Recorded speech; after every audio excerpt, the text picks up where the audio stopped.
No sé cómo estarás viviendo tus días, estos primeros días del año, pero lo cierto es que la vida está plagada de situaciones, de conflictos y de luchas. Y siempre que hablamos de luchas, hablamos de dos o más fuerzas que se oponen. Y lo más peligroso de esto es cuando tantas veces hay peligros y nosotros no nos damos cuenta y no lo percibimos. Y en ese mismo sentido la palabra de Dios nos advierte, haciendo referencia al corazón humano, y nos dice en Jeremías capítulo 17, versículo 9, engañoso es el corazón más que todas las cosas y perverso, ¿quién lo conocerá?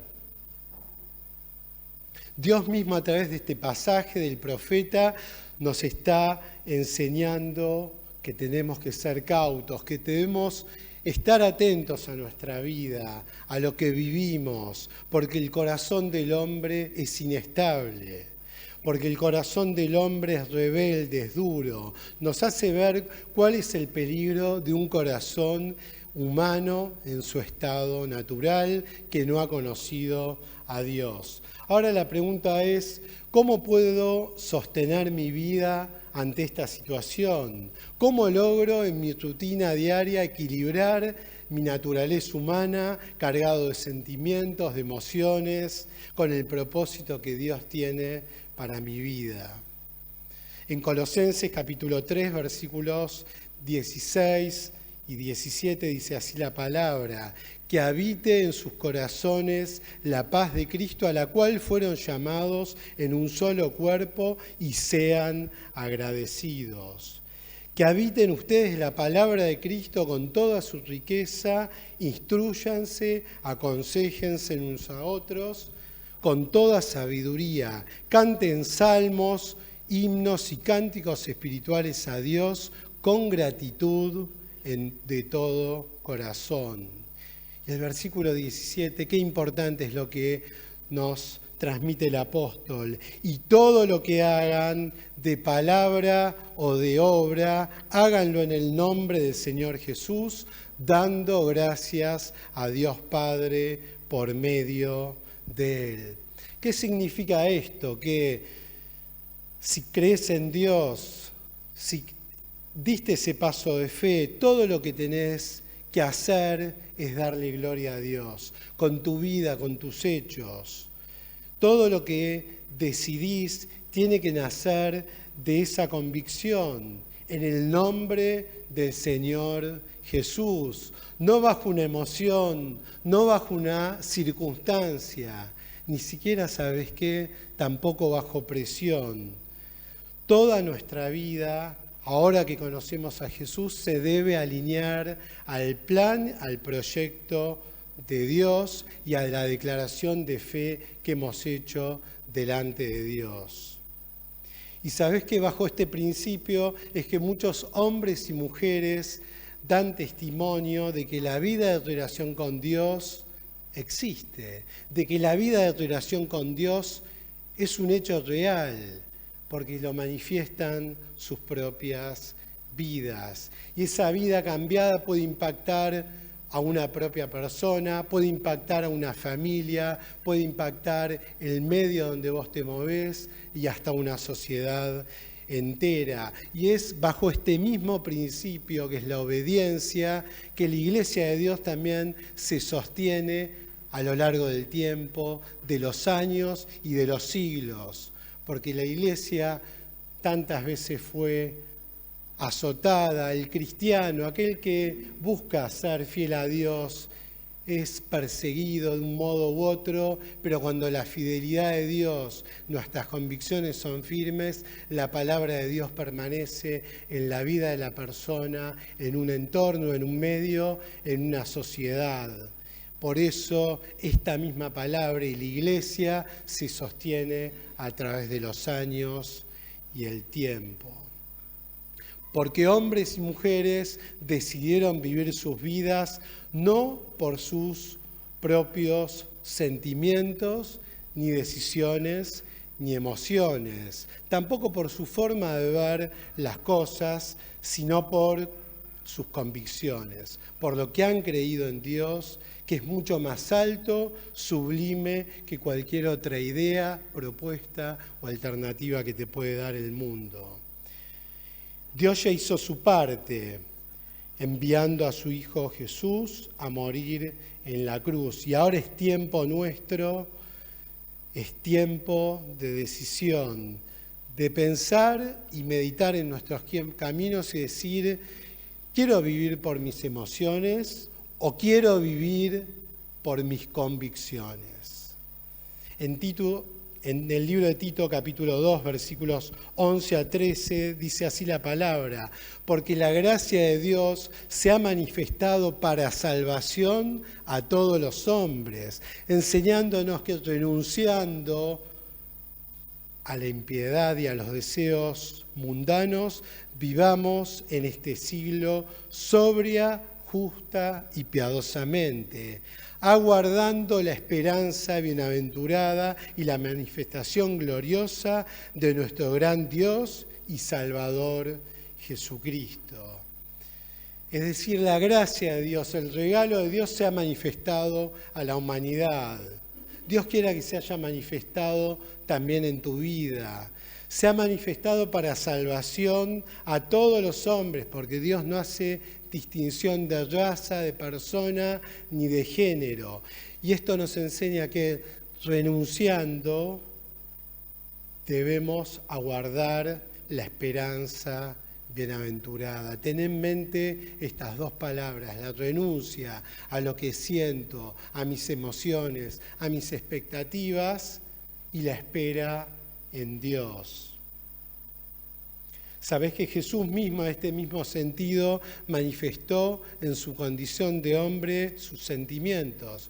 Recordáis en el Monte de los Olivos, previo a la entrega y muerte de nuestro Señor Jesús, cómo Jesús manifestó sus emociones, y el relato lo encontrás en Lucas 22, 42, y dijo así Jesús: Padre, si quieres pasa de mí esta copa, pero no se haga mi voluntad, sino la tuya. Ahora, ¿cuánto debemos aprender de nuestro Señor Jesús? Señor, te entrego mi voluntad, Señor, te entrego mi vida, entrego mi proyecto, entrego todo lo que quiero vivir a tus pies para que tú prepares el camino y me guíes a un camino de rectitud. En Romanos capítulo 12, versículos 1 y 2, el apóstol Pablo nos dice de este modo: por lo tanto, hermanos, tomando en cuenta la misericordia de Dios, ruego a cada uno de ustedes, eso lo habló en ese tiempo a la iglesia de los romanos y hoy a nosotros también, ruego, dice el apóstol, les pido pero encarecidamente, en adoración espiritual, que ofrezcan su cuerpo en sacrificio vivo, santo y agradable a Dios. No se amolden al mundo actual, sino sean transformados mediante la renovación de su mente. Así podrán comprobar cuál es la voluntad de Dios, que es buena, agradable y perfecta. No te conformes a este siglo, no te amoldes a lo que el siglo actual te ofrece, porque Dios tiene algo mejor. Muchas veces nos deslumbramos cuando vemos todo lo que nos rodea y sentimos y nuestras emociones se movilizan, pero acá el sentido que nos da el apóstol es: viví la vida, disfrutá, si Dios te da posibilidades, hacelo, pero hacelo bajo el temor de Dios. No te amoldes al mundo, porque el mundo te va a llevar un camino de perdición, pero Dios tiene un trazado de victoria y un final feliz para tu vida. La voluntad de Dios es buena, es agradable y es perfecta. En 2 Corintios, versículo 10, capítulo 10, versículos 3 al 5, dice así el apóstol: aunque vivimos en el mundo, no libramos batallas como lo hace el mundo. Las armas con las que luchamos no son del mundo, sino tienen el poder divino para derribar fortalezas. Destruimos argumentos y toda altivez que se levanta contra el conocimiento de Dios y llevamos cautivo todo pensamiento para que obedezca a Cristo. Vivimos en este mundo, estamos insertos en un mundo que es de conflicto, un mundo que es difícil de vivir, nos enfrentamos a diversos factores, diversas situaciones, pero hay un elemento que tenemos, que es la palabra de Dios, que es su guía y es la comunión con Dios. Y también esta capacidad y capacitación que nos da el Espíritu Santo de Dios, esa posibilidad de poder discernir entre lo bueno y lo malo. ¿Por qué? Porque acordate qué nos dijo el profeta al comienzo, en Jeremías: el corazón es engañoso y más que todas las cosas, aún más lo describe como perverso. ¿Quién lo conocerá? Solo Dios. Solo Dios te va a poder instruir en tu vida, en tu camino y en su voluntad. La realidad que ninguno de nosotros podemos alcanzar ni siquiera parte de lo relatado en estos versículos sin la obra de Dios y su Espíritu Santo en nuestras vidas. Sería imposible sin la presencia de Dios, porque nuestra parte humana se opone continuamente y diametralmente opuesta a la voluntad de Dios. Vos no podés sostener tu vida en base a emociones. Esto está demostrado porque las emociones van y vienen, fluctúan, cambian. El ser humano es así. Las emociones son fluctuantes, pero sí podés sostener tu vida basada y fundamentada en tus convicciones. ¿Por qué? Porque tu convicción en Dios es una certeza, porque tu convicción te va a dar seguridad y cuando sentís seguridad, de eso nada te puede mover. Y en estos días, pensando en esto de las firmezas, las decisiones, el compromiso, me acordaba de dos personajes de la Biblia. Uno es Daniel, que fue un hombre de Dios de fuertes convicciones, porque sabía muy bien quién era su Dios. Él fue totalmente fiel a él y esa fidelidad lo llevó en su vida a obtener aptitudes, características que lo hicieron que fuera elegido nada más y nada menos para estar en el palacio del rey. Daniel simplemente y grandemente fue un destacado en su época, fue un distinguido. También a su vida llegaron las dificultades, llevaron las pruebas, recordá el horno de fuego, el foso de los leones, tantas falsas acusaciones, pero él sabía quién era su Dios. Él tenía una convicción firme y certera en Dios y esto lo llevó a lo más alto, llegando a ocupar el lugar que Dios quiso que ocupe como gobernador. Otro personaje bíblico, ejemplo para nuestras vidas, José, otro hombre de Dios que tenía firmes convicciones. Dice la palabra que él, siendo el menor de la familia, dice la palabra que era el preferido de su padre, de Jacob. Desde pequeño fue celado por sus hermanos.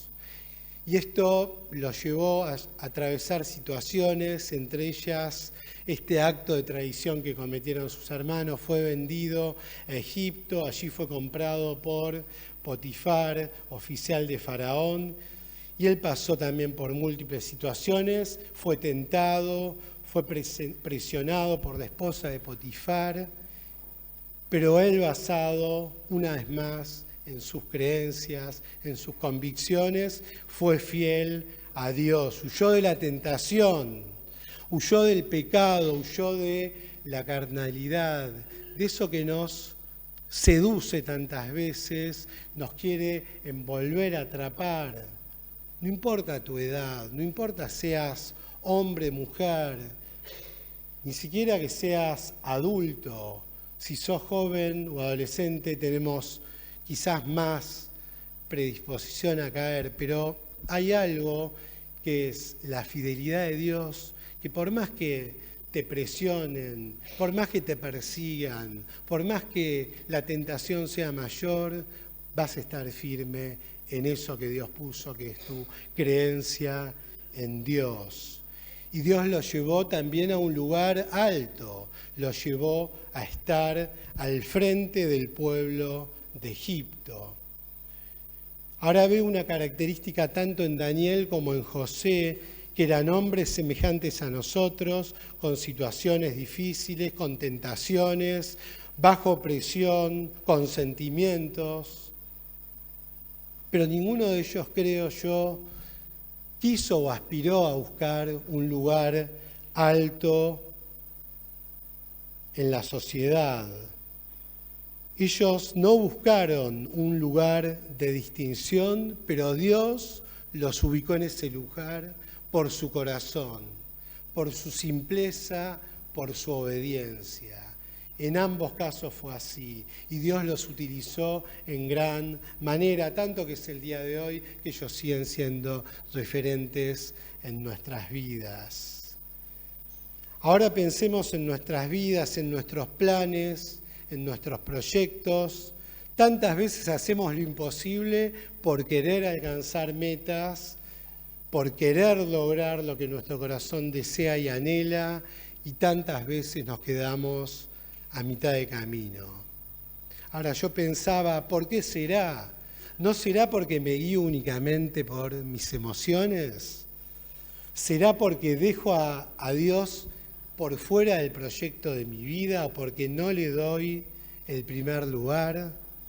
Entonces, hoy un poco la pregunta es, y el pensamiento, que meditemos en nuestro corazón sobre este punto. ¿Qué determina todo lo que haces en tu vida? ¿Qué dominan? ¿Tus convicciones de seguir a Cristo o tus emociones? Y este punto es muy importante porque vemos que muchos viven un evangelio hoy por hoy que es muy emocional. Se busca que la persona se sienta bien, se busca que la persona se sienta cómoda y a gusto, pero sabemos que el verdadero evangelio, la palabra de Dios, te confronta. Santiago lo dice, fíjate a tu persona, viví tu vida, pero ponete frente al espejo que es la palabra de Dios y ahí vas a ver cómo vivís, si tu vida es de mi agrado o no. Entonces la palabra de Dios confronta al hombre, confronta a la mujer y eso tantas veces genera incomodidad, eso molesta, pero es necesario ¿para qué? Para nuestro crecimiento espiritual. Recordá cuando conociste a Dios. Yo creo que en muchos casos habrá sido en medio de una situación difícil, en el conflicto, en la duda, pero en general la vida de relación con Dios se inicia e iniciamos nuestra vida pensando, Señor, cómo te amo, eres todo para mí, eres todo lo que necesita mi vida. Y después pasa el tiempo y enfrentamos diversos tiempos, situaciones, conflictos, llega el enemigo y quiere robarnos, como está escrito en los evangelios, la semilla, esa palabra sembrada, quiere robarnos esa vida de relación personal con Dios y llega la prueba. Y a nadie le gusta atravesar el momento de prueba y de conflicto, pero ¿sabes qué? Las pruebas son necesarias, las dificultades nos enseñan porque nos acercan más a Dios. Muchos basan hoy su relación más en lo emocional que en la palabra de Dios. Muchos basan más sus emociones que sus convicciones. Entonces, cuando todo va bien, estamos felices, agradecidos, contentos, alegres. Y cuando las cosas no salen bien, nos enojamos, nos alejamos de Dios y somos tantas veces indiferentes a Él. Jesús mismo, fíjate vos, que confrontó a sus discípulos cuando los sentó a la mesa y les dijo: uno de ustedes me va a traicionar. Y esto que generó en los discípulos, le generó tristeza, los llevó a un tiempo de incertidumbre. Ellos dijeron: ¿seré yo? ¿Quién será? Se miraron entre ellos y quedaron desconcertados. La palabra de Dios, Dios mismo nos confronta para que veamos cuál es nuestra realidad y nuestra condición. En la segunda carta de Corintios, capítulo 7, versículos 8 y 10, dice así el apóstol: aunque les haya causado tristeza con mi carta, no me arrepiento de haberla escrito, y aunque me arrepienta, ahora me doy cuenta de que esa tristeza fue pasajera. Ahora me siento muy feliz, no por haberles causado tristeza, sino porque esa tristeza los hizo cambiar y volverse a Dios. Ustedes recibieron esa tristeza tal como Dios quería, sin sufrir ningún daño por causa nuestra. Y el versículo 10 dice: la tristeza que Dios busca es la que produce un cambio de corazón y de vida. En cambio, la tristeza del mundo te va a llevar a la muerte, a la incertidumbre. Acá estamos hablando de otro tipo de emoción, hablamos de las emociones buenas que nos acercan a Dios y en tantos casos nos alejan, depende de la decisión que tomemos, pero acá nos hace referencia a otro tipo de emoción que es la tristeza, y es una distinción que debemos poner bien en claro. La tristeza que produce el mundo a causa del pecado genera dolor, angustia, genera enfermedades del alma, de las emociones, pero la tristeza que es según Dios surge de un corazón arrepentido por sus pecados y trae como fruto el arrepentimiento, la paz y el perdón de pecados. Las relaciones en general es así, perduran en el tiempo, pero no se basan en las emociones, sino en decisiones y en las convicciones y en la vida de relación con Dios. Y en nuestro andar diario no es la excepción, porque vos, para sostener una relación, tenés que estar decidido a sostenerla. Si vos ante la mínima te enojás, te pones mal, o quizás te enojás, pero te das cuenta de tu error, te acercás, pedís perdón, la relación sigue adelante, fluye. Pero en tantas veces vemos que en el mundo las relaciones se cortan porque no hay un vínculo fluido.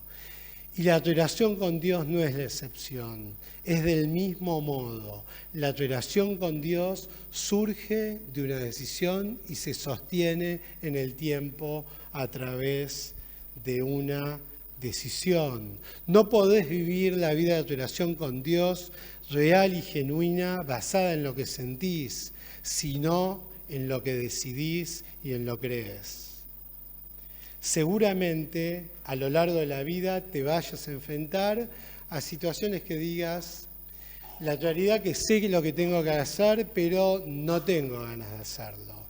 Pero ese poder de Dios te va a llevar a decidir y actuar en consecuencia de lo que Dios quiere, y vas a poder sobreponerte a cualquier situación o prueba. Filipenses 2:13 dice que Dios es el que produce en vosotros el querer como Él hacer por su buena voluntad. Es Dios quien produce esto. Por más que vos quieras agradar a Dios, va a llegar un punto que no vas a poder. Solo no vas a poder. Vas a necesitar la intervención de Dios, el poder divino actuando en tu vida. Por eso hoy estamos frente a una decisión importante. ¿Emociones o convicciones? ¿Qué decidís? ¿Vivir por convicción o por emociones? Sabés que vivir por convicciones no significa suprimir tus emociones. ¿Por qué? Porque Dios te creó con emociones. No las podemos separar de nuestras vidas. Pero sí vos podés guiar tus emociones hacia el lugar correcto, y ese lugar correcto es el gobierno de Cristo en tu vida. Y ese gobierno de Cristo te va a llevar a desarrollar el fruto del Espíritu que está desarrollado en Gálatas 5:22. Todos lo conocemos. El fruto es amor, es gozo, es paz, paciencia, benignidad, bondad, fe, mansedumbre, templanza. Dice la palabra, contra tales cosas no hay ley. Pero me gusta cómo lo describe la NBI, dice, no hay ley que condene estas cosas. ¿Quién te va a condenar por ser un hijo de Dios que tenga amor? ¿Quién te va a condenar por ser amoroso, por ser bondadoso, por tener templanza? Vos podés pensar, y estas características están muy lejos de mi persona, como tantas veces siento en mi vida o veo en mi vida. Pero vos podés lograr esto a través de las decisiones que tomes y a través de la decisión fundamental que es decirle, Señor, quiero que entres a mi vida. Tito 3, versículos 3 al 6, en otro tiempo también nosotros éramos necios y desobedientes, estábamos descarriados y éramos esclavos de todo género de pasiones y placeres. Vivíamos en la malicia y la envidia. Éramos detestables y nos odiábamos unos a otros. Qué dura que es la palabra, pero es lo que vemos en el mundo. El mundo se pelea, hay conflictos, se detestan. Pero ¿qué sucedió cuando se manifestaron la bondad y el amor de Dios, nuestro Salvador? Él nos salvó no por nuestras propias obras de justicia, sino por su misericordia. Nos salvó mediante el lavamiento de la regeneración y de la renovación por el Espíritu Santo que derramó sobre nosotros abundantemente por medio de Jesucristo, nuestro Salvador. Entonces, en otro tiempo vos estabas en esa condición, estábamos perdidos, éramos detestables, pero se manifestó la gracia de Dios, la bondad y el amor de Dios. Y Dios lo hizo por amor, por misericordia, pero por sobre todas las cosas por gracia, por regalo. Dios te dio algo inmerecido. Dios nos dio un paquete hermoso y lo entregó en nuestras manos, y es el poder de nosotros y la decisión de tomarlo o rechazarlo. Nos salvó mediante el lavamiento de la regeneración y de la renovación por la obra del Espíritu Santo. Entonces, este pasaje describe esta situación real del mundo en su estado natural de pecado. Somos descendientes de Adán y Eva. Ellos fueron los primeros seres creados. Dice Génesis que ellos fueron creados a imagen y semejanza de Dios. Pero ¿qué sucedió?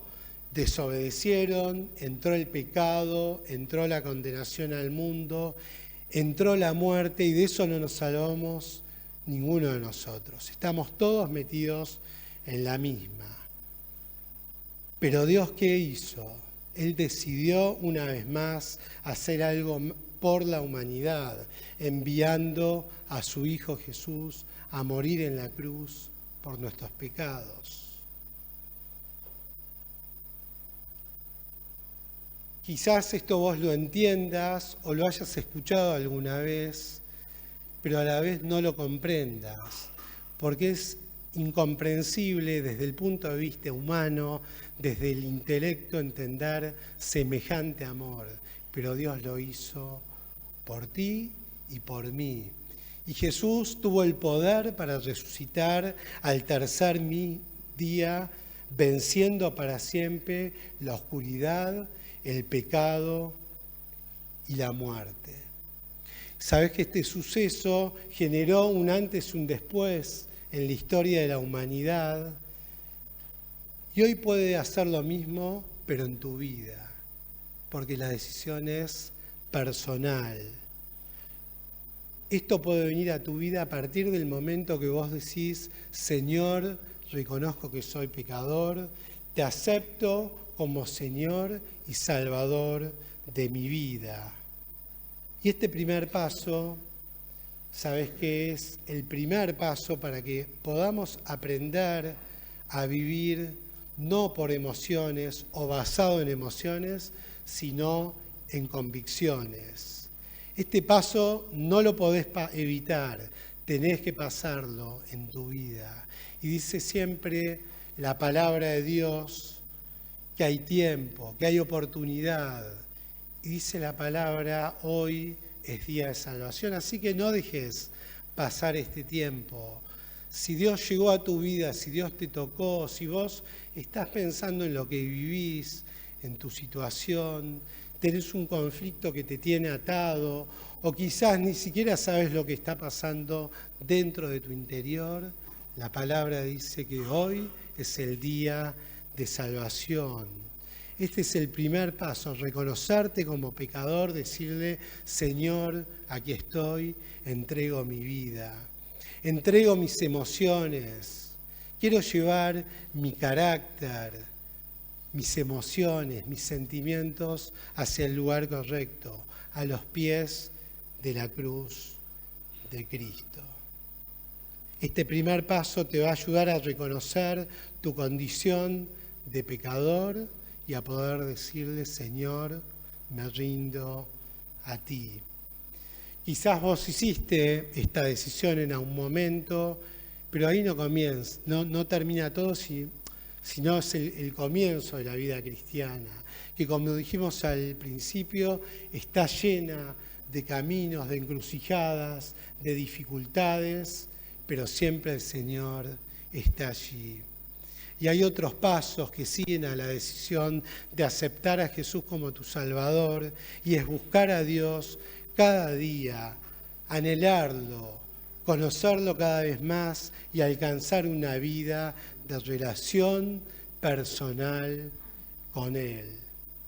Y atrás de eso viene otra decisión que es de todos los días, de decidir caminar en obediencia a Dios. Te invito a cerrar tus ojos. Vamos a tener una palabra de oración encomendando nuestras vidas a Dios, diciéndole: Señor, nos reconocemos que no podemos solos, que este mundo nos envuelve, nos aturde, nos hace dudar, nos hace tropezar. Reconocemos quién eres tú y queremos, Señor, la obra de tu Santo Espíritu en nuestras vidas. Voy a hacer una oración y te voy a pedir que si vos tenés el deseo, si Dios tocó tu corazón, querés decirle a Dios, a Jesús. Gracias por la cruz, gracias por tu sangre, gracias por tu sacrificio. Quiero aceptarte como Señor y Salvador. Repitas estas palabras. Señor Jesús, te doy gracias por tu inmenso amor. Gracias por tu misericordia. Gracias porque siendo Dios, tú pensaste en mí. Gracias porque entregaste la vida de tu Hijo, de nuestro Señor Jesús, para perdón de mis pecados. Me reconozco como pecador. Pido que entres a mi vida y que me hagas una nueva criatura. Hoy decido, Señor, ser no solo una creación tuya, sino tu Hijo. En tu santo nombre, Señor, lo pedimos y agradecemos. Amén.